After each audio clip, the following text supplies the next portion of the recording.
എനിക്കൊട്ടും വയ്യടി baby, മേലാകെ വേദന, ഇടക്കിടക്ക് വിളിച്ചൂടെ baby, നീ എന്ത് സാധന, ബേബി നീയാണൻ ജോഡി, നീയില്ലെങ്കിൽ പേടി, ഹേ ബേബി ഈ തക്കുടൂനെ തനിച്ചാക്കി പോയക്കല്ലടി, ബേബി നീയില്ല ജീവിതം ഇല്ല കന്യാ, ബേബി നീയില്ല ജീവിതം കാറ്റത്തലയും പഞ്ഞാ.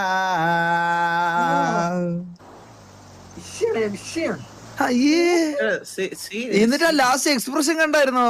സത്യം നാക്ക് വെച്ചെന്തര കാണിച്ചു. എന്നിട്ട് ഇപ്പൊ കാണിക്കുന്ന കാണണം, ഇതുമായിട്ട് യാതൊരു ബന്ധമില്ലാത്ത പോലെ അഭിനയം. ബാബു ഇതൊക്കെ എക്സിസ്റ്റൻസിന് വേണ്ടി ചെയ്തു പോയ കാര്യങ്ങളല്ലേ? ഇപ്പൊ എന്താ എക്സിസ്റ്റൻസ് വേണ്ടേ? ഇപ്പൊ ന്യൂസെൻസ് ആയോ എക്സിസ്റ്റൻസ് ഒക്കെ? എനിക്കിപ്പൊ അത് പറ്റണില്ല. രാത്രി വാച്ചസ് നല്ല ഇടി ഇടിക്കുന്നുണ്ടല്ലേ? അതല്ല, അതുകൊണ്ടൊന്നും അല്ല. ഞാൻ പറയാം നമ്മളിപ്പോ ഒരു റിലേഷൻഷിപ്പിലായി വളയ്ക്കുന്നത് വരെ, വളച്ച് നമ്മുടെ റിലേഷൻഷിപ്പ് സെറ്റായി അല്ലെ കല്യാണമൊക്കെ നടക്കുന്നത് വരെ നമ്മൾ ഒരു ദിവസം 14 മണിക്കൂറും 12 മണിക്കൂറും ഒക്കെ വിളിക്കും, ഫോണിൽ സംസാരിക്കും, എഫേർട്ട് ഇടും, കാണാൻ പോവും. ഇതൊക്കെ എല്ലാ റിലേഷൻഷിപ്പിലും ഉള്ളതാണ്, മനസ്സിലായ? കല്യാണം കഴിഞ്ഞോ അല്ലെങ്കിൽ റിലേഷൻഷിപ്പ് ഒക്കെ സെറ്റ് ആയതിനു ശേഷം അതൊക്കെ അങ്ങ് കുറയും, മനസ്സിലായ? കുറയും. കുറയുന്നതിൽ തെറ്റില്ല, പക്ഷെ ഇല്ലാണ്ടാവരുത്. അതുപോലത്തെ ഒരു സാധനമാണ് ഇത്, മനസ്സിലായ? അന്ന് ഞാൻ ഇവിടെ വളയ്ക്കാൻ വേണ്ടി നടക്കുമായിരുന്നു, മനസ്സിലായ? വളച്ച് സെറ്റാക്കി ഞങ്ങളുടെ റിലേഷൻഷിപ്പിന്റെ ഒക്കെ തുടങ്ങി. അത് കഴിഞ്ഞപ്പോഴല്ലേ പന്നിപ്പുണ്ടേ പന്നിത്തോട്ടവും ഇതെല്ലാം പിന്നെയാണ് വരുന്നത്, മനസ്സിലായ?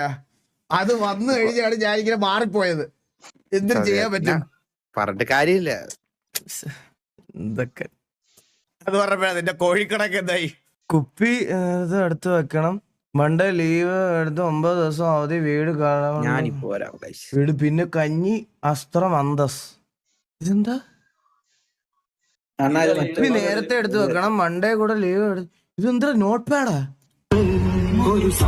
സെപ്റ്റംബർ 30 പൂജവെപ്പ് ചൊവ്വ, ഒക്ടോബർ 1 പൂജവെപ്പ് ബുധൻ, ഒക്ടോബർ 2 ഗാന്ധി ജയന്തി വെള്ളിയാഴ്ച, ഒക്ടോബർ 3 28 വെള്ളി. ഇത് ബാക്കിയുള്ളവർക്ക് ഇൻഫോർമേറ്റീവ് ആയിരിക്കും, എനിക്ക് അങ്ങനെ ഒരു